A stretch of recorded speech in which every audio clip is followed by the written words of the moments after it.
दोस्तों, आज का टॉपिक है दिवाली क्यों मनाई जाती है। दोस्तों, वैसे तो अलग अलग धर्म और मान्यता वाले लोग अपने हिसाब से दिवाली की खुशी को मनाते हैं, लेकिन इसके मुख्य 7 कारण हैं जिनको मैं आप लोगों के सामने एक्सप्लेन करूंगा। दोस्तों, पहला और मेन प्रमुख जो कारण है वो यह है कि आज के दिन भगवान राम की अयोध्या वापसी हुई थी। जब भगवान श्री राम 14 वर्षों के वनवास के बाद अयोध्या लौटे तो उन्होंने रावण का वध कर धरती से बुराई का अंत किया। अयोध्या के लोग इतने खुश थे, उन्होंने दीप जलाकर पूरे शहर को रोशन कर दिया। हर घर में दीप जलाए गए और खुशियों का माहौल छा गया। इसी उपलक्ष्य में दिवाली मनाई जाती है, जो अंधकार पर प्रकाश और बुराई पर अच्छाई की विजय का प्रतीक है। दूसरा कारण, अच्छाई पर बुराई की जीत। दोस्तों, रावण के अत्याचार से दुखी लोगों को भगवान राम ने मुक्ति दिलाई थी। यह अच्छाई पर बुराई की जीत का प्रतीक था। अयोध्या लौटने पर लोगों ने दिए जलाकर और पटाखे फोड़कर इस महान विजय का जश्न मनाया। दिवाली इसलिए मनाई जाती है ताकि हम भी अपने जीवन में अच्छाई को अपनाएं और बुराई से दूर रहें। तीसरा, माँ लक्ष्मी की पूजा। दोस्तों, कहा जाता है, बहुत पुरानी बात है, एक बार एक निर्धन व्यापारी ने दिवाली के दिन माँ लक्ष्मी की आराधना की तो उसकी भक्ति से प्रसन्न होकर माँ लक्ष्मी ने उसे अपार धन और समृद्धि का वरदान दिया।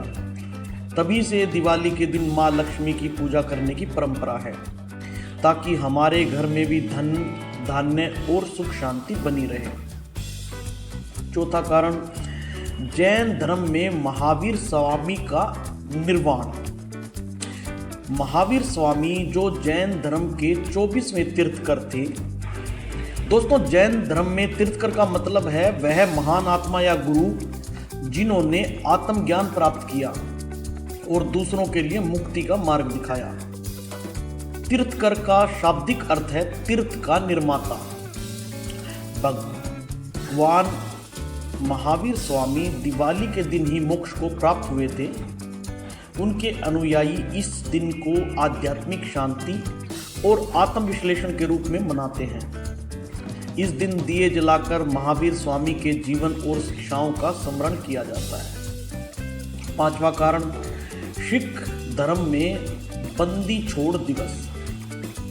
दोस्तों, 1619 में गुरु हरगोबिंद जी को मुगल बादशाह जहांगीर ने अपनी कैद से रिहा किया था और उसके साथ 52 राजाओं को भी आज़ादी मिली। अमृतसर में स्वर्ण मंदिर को दियों से सजाकर और उत्सव मनाकर उनके आगमन का स्वागत किया गया था। इस दिन को बंदी छोड़ दिवस के रूप में मनाया जाता है, जो दिवाली के दिन ही पड़ता है। छठा कारण, फसल उत्सव। दोस्तों, भारत के कई हिस्सों में दिवाली फसल के अंत का भी प्रतीक है। एक किसान ने साल भर कड़ी मेहनत के बाद अच्छी फसल पाई और उसने खुशी खुशी दिए जलाए और मिठाइयाँ बांटी। इसलिए दिवाली को नई फसल की खुशी में भी मनाया जाता है। सातवां कारण, सांस्कृतिक महत्व। एक परिवार ने दिवाली के दिन अपने सभी रिश्तेदारों और दोस्तों को घर बुलाया। साथ मिलकर उन्होंने दिए जलाई, मिठाइयाँ बांटी और एक दूसरे के साथ समय बिताया। यह त्योहार केवल धार्मिक नहीं बल्कि सांस्कृतिक रूप से भी महत्वपूर्ण है, क्योंकि यह हमें एक दूसरे के साथ जुड़ने और खुशियों को बांटने का अवसर देता है। दोस्तों, दिवाली का यह महोत्सव हर किसी के जीवन में रोशनी, आशा और नई शुरुआत का प्रतीक